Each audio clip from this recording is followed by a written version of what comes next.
Hello friends, आप सबका एक बार फिर से बहुत बहुत स्वागत है। आज का टॉपिक है स्पेशल पर्पस सब्सिडरी बुक्स। पिछले वीडियो में हम लोगों ने कैश बुक को अच्छे से स्टडी कर लिया था। जिन लोगों ने कैश बुक वाले वीडियो को नहीं देखा है वो जाके कैश बुक का वीडियो देख लें। पिछले वीडियो में कैश बुक के सारे जितने भी टॉपिक थे उनको कवर करा दिया गया था। तो आज बात करते हैं स्पेशल पर्पस सब्सिडरी बुक्स। तो आप लोगों को पता है कि कैश ट्रांजैक्शंस जो होते हैं उनको कैश बुक में रिकॉर्ड करते हैं। Only the cash transactions are recorded in the cash book. Cash book में सिर्फ कैश ट्रांजैक्शंस को रिकॉर्ड किया गया था, लेकिन बिजनेस में कैश ट्रांजैक्शंस के अलावा नॉन कैश ट्रांजैक्शंस भी होते हैं। कुछ कैश ट्रांजैक्शंस आएंगे, कुछ नॉन कैश ट्रांजैक्शंस भी आएंगे। अब नॉन कैश ट्रांजैक्शंस अगर आएगा तो उसको भाई साहब कहाँ रिकॉर्ड करेंगे? कैश ट्रांजैक्शन आएगा तो उसको तो आप लोगों ने सीख लिया कि भाई कैश बुक में रिकॉर्ड कर देंगे। लेकिन अगर नॉन कैश ट्रांजैक्शंस आए कुछ, तो उनको कहाँ रिकॉर्ड करेंगे?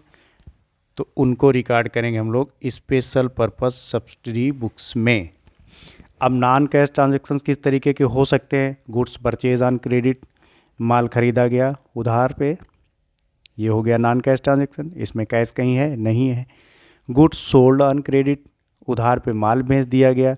तो जब उधार बेचा जा रहा है तो कैश इसमें इन्वॉल्व भी नहीं भाई साहब। तो जब कैश इन्वॉल्व नहीं तो इसको कैश बुक में कैसे रिकॉर्ड कर लोगे? नहीं कर पाओगे। तो इसको कहाँ रिकॉर्ड करेंगे?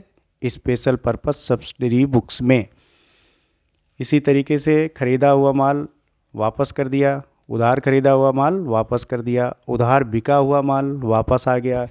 कोई एसेट परचेज कर ली वो भी क्रेडिट में, या कोई एसेट बेच दी गई उधार। आउटस्टैंडिंग एक्सपेंसेस है कोई, जैसे सैलरी आउटस्टैंडिंग है, रेंट आउटस्टैंडिंग है, इलेक्ट्रिसिटी बिल आउटस्टैंडिंग है।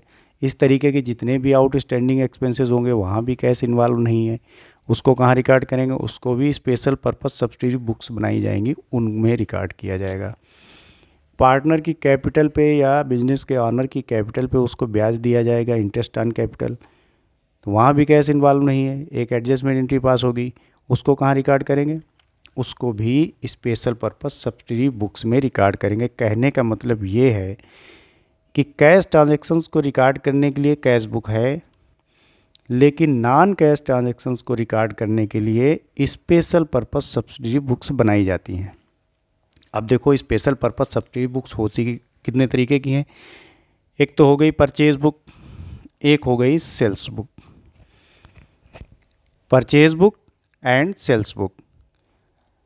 परचेज बुक में उधार माल जो भी खरीदा जाएगा उसको रिकॉर्ड करेंगे। सेल्स बुक में जो भी उधार माल बेचा जाएगा उसको रिकॉर्ड करेंगे।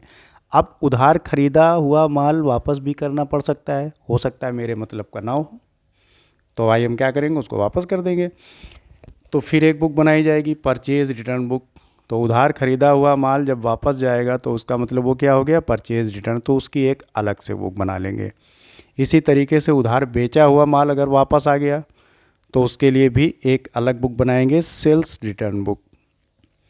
तो स्पेशल पर्पस सब्सिडरी बुक में कितनी बुक हो गई? एक हो गई purchase book, sales book, purchase return book, sales return book. एक बिल्स रिसीवेबल बुक बनेगी और एक बिल्स पेएबल बुक बनेगी। लेकिन फ़िलहाल अभी ये बिल्स रिसीवेबल बुक और बिल्स पेएबल बुक आप लोगों के सिलेबस में नहीं है, तो इसको जान लो, लेकिन इसकी डीप में नहीं जाते हैं। और एक बनेगा जनरल प्रॉपर। ठीक, जनरल प्रॉपर में क्या करेंगे? जो भी नॉन कैश ट्रांजैक्शंस होंगे वो किस नेचर के होंगे? जो ना तो परचेज बुक में रिकॉर्ड किए जाएंगे, ना सेल्स बुक में रिकॉर्ड होंगे, ना परचेज रिटर्न में, ना सेल्स रिटर्न में। उनको कहाँ लेके जाएंगे? उनको रिकॉर्ड करेंगे जनरल प्रॉपर में। तो स्पेशल पर्पस सब्सिडरी बुक कितने तरीके की होंगी? एक हो गई परचेज बुक, एक हो गई सेल्स बुक, एक आपकी परचेज रिटर्न एंड एक sales return, bills receivable, bills payable and journal proper. इतने तरीके की बुक्स हो गई। अब इनको एक एक करके समझ लेते हैं फटाफट। तो अब आते हैं भाई साहब परचेज बुक पे। ऑल क्रेडिट परचेज, ध्यान देना, ऑल क्रेडिट परचेज मतलब उधार खरीदा गया माल। Credit purchase of goods are recorded in purchase book. जो भी माल खरीदा जाएगा उधार, उसको सिर्फ रिकॉर्ड करेंगे परचेज बुक में। अगर नगद खरीदा गया है तो उसको कहाँ रिकॉर्ड करेंगे? कैश बुक में। अगर कोई एसेट परचेज कर ली गई है उधार, तो उसको भी भाई साहब इस बुक में रिकॉर्ड करने की गलती मत करिएगा, क्योंकि वो एसेट है, गुड्स नहीं है। परचेज बुक में सिर्फ गुड्स परचेज, वो भी क्रेडिट पे जो हो रहा है उसको रिकॉर्ड करेंगे। और गुड्स क्या होता है वो तो आप लोगों को पता है। गुड्स वो होता है जिसमें कंपनी डील करती है, या कोई बिजनेस जिसको खरीदता है और बेचता है, या जो बनाता है बेचता है ना, तो गुड्स वो होता है। तो सिर्फ गुड्स परचेज जो हो रही है वो भी क्रेडिट पे, उसको इसमें रिकॉर्ड करेंगे। गुड्स से रिलेटेड जो भी परचेज, क्रेडिट परचेज हो रही है उसको परचेज बुक में रिकॉर्ड करेंगे। और कैश परचेज को भाई साहब इसमें रिकॉर्ड नहीं करेंगे। किसी तरीके की एसेट वगैरह अगर परचेज हो रही है, चूँकि एसेट गुड्स नहीं है इसलिए उसको भी रिकॉर्ड नहीं करेंगे। इसमें सिर्फ गुड्स परचेज, वो भी जो क्रेडिट पे हो रही है उसको रिकॉर्ड करेंगे। इसी तरीके से सेल्स बुक में all credit sales of goods are recorded in the sales book. जो भी क्रेडिट सेल हो रही है गुड्स की, बस इतना ध्यान देना है कि जो भी गुड्स से रिलेटेड सेल हो रही है वो भी क्रेडिट सेल जो हो रही है सिर्फ उसको सेल्स बुक में रिकॉर्ड करेंगे। कैश सेल को इसमें भाई साहब रिकॉर्ड नहीं करेंगे। कैश सेल को कहाँ रिकॉर्ड करेंगे? कैश बुक में।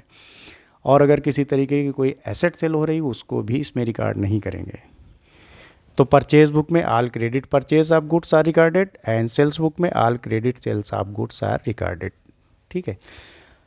अब एक बुक बनाएंगे हम लोग, क्या? Purchase return book. इसको बोलते हैं रिटर्न आउटवर्ड बुक भी। तो record the return of such goods as were purchase on credit basis. जो भी परचेज किया गया माल क्रेडिट बेसिस पे, जो भी परचेज किया गया है माल, उधार जो खरीदा गया है, उसमें से अगर कुछ पार्ट वापस किया जाएगा तो उसको परचेज रिटर्न बुक में रिकॉर्ड कर देंगे।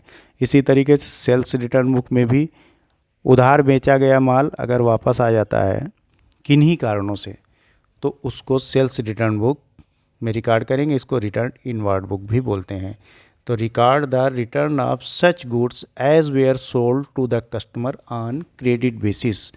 जो भी उधार माल बेचा गया है कस्टमर को, उसमें से अगर कुछ माल वापस आ जाता है तो उसको फिर सेल्स रिटर्न बुक में रिकॉर्ड करेंगे। और जर्नल प्रॉपर में क्या करेंगे भाई साहब? जर्नल प्रॉपर में वो वो नॉन कैश ट्रांजेक्शन्स को रिकॉर्ड करेंगे जो ना तो परचेज बुक में रिकॉर्ड हो रहे हैं, ना यहाँ पे इनको कोई जगह मिल रही है, ना सेल्स बुक में इनके लिए कोई जगह है, ना परचेज रिटर्न बुक में इनके लिए कोई जगह है, ना सेल्स रिटर्न बुक में इनके लिए कोई जगह है। तो इस तरीके के जितने भी नॉन कैश ट्रांजेक्शन्स होंगे जो ना तो परचेज बुक में रिकॉर्ड किए जाएंगे, ना तो सेल्स बुक में रिकॉर्ड किए जाएंगे, ना ही परचेज रिटर्न बुक में उनके लिए कोई जगह है, ना ही सेल्स रिटर्न बुक में उनको कहीं से कोई जगह मिल रही रिकॉर्ड करने की, तो उनको कहाँ रिकॉर्ड कर देंगे? उनको रिकॉर्ड करेंगे जर्नल प्रॉपर में। किस तरीके के नॉन कैश ट्रांजेक्शन्स हो सकते हैं जो जर्नल प्रॉपर में रिकॉर्ड किए जाएंगे? ओपनिंग एंट्रीज जो भी होंगी, क्लोजिंग एंट्रीज जो भी होंगी, ट्रांसफ़र एंट्री कोई होगी उसको, adjustment entries and rectifying entries, miscellaneous entries. जैसे कोई करंट एसेट है या कोई फिक्स्ड एसेट है उसको सेल आउट कर दिया गया क्रेडिट पे, या कोई फिक्स्ड एसेट परचेज कर ली गई क्रेडिट पे, कोई आउटस्टैंडिंग लायबिलिटी है वहाँ भी कैश इन्वॉल्व नहीं है, या फिर जो कैपिटल पे इंटरेस्ट पेड किया जाता है, दिया जाता है, तो वो भी एक तरीके की एडजस्टमेंट एंट्री होती है। तो वहाँ कैश इन्वॉल्व नहीं होता है, लेकिन उसको ना तो परचेज बुक में रिकॉर्ड कर सकते हैं, ना सेल्स बुक में, ना परचेज रिटर्न, ना सेल्स रिटर्न में। तो इस तरीके के जो भी नॉन कैश ट्रांजेक्शन्स होंगे जिनको इन 4 बुक्स में रिकॉर्ड नहीं किया जा सकता है, purchase book, sales book, purchase return and sales return में, इनमें रिकॉर्ड नहीं किया जा सकता, उनको उठा के कहाँ रिकॉर्ड कर देंगे? जर्नल प्रॉपर में। अब नेक्स्ट वीडियो में हम लोग purchase book, sales book, purchase return, sales return and journal proper को स्टडी करेंगे। तब तक के लिए bye bye and take care.